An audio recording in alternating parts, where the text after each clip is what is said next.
apartment for rent, pinapaupahang bahay. Townhouse up and down, with 2 bedrooms and 1 bathroom, with garage. May sariling metro ng kuryente, tubig.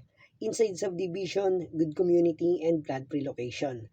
Malapit sa highway, may malapit na school at market. Open, vacant, and ready for occupancy. House apartment for rent, pinapaupahang bahay. Hello everyone! Kumusta kayong lahat? Welcome back! Maraming salamat sa panonood.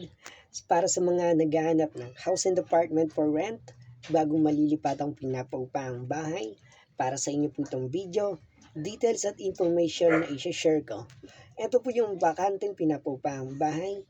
Ito pong up and down na merong red gate.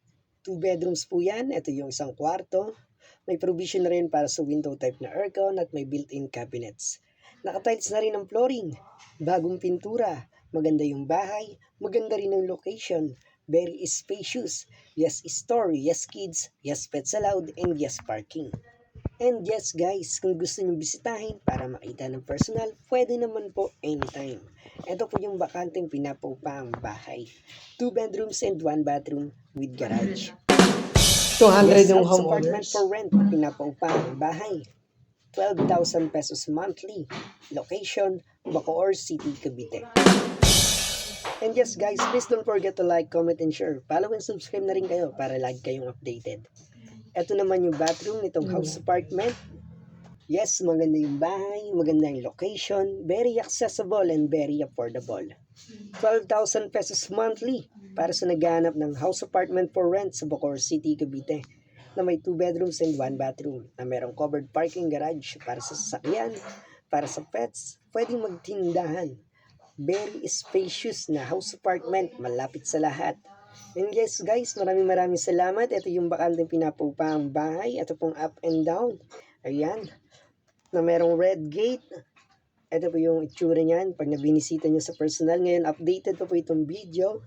Yan, 12,000 pesos monthly po. House apartment with 2 bedrooms and 1 bathroom with garage. Kaya sa mga naghahanap ng house and apartment, sa mga interested, kung gusto nyo bisitahin, pwede nyo po ito makita anytime. 200 yung homeowners. Tiles na rin. Ito yung kusina. Meron ding laundry area. And yes guys, maraming salamat ulit. Please don't forget to like, comment, and share. Follow and subscribe na rin kayo. Yan, marami pa akong ibang i-upload na house apartment. Marami pa tayong units na available. Gagawa ko na lang din ng ibang mga video.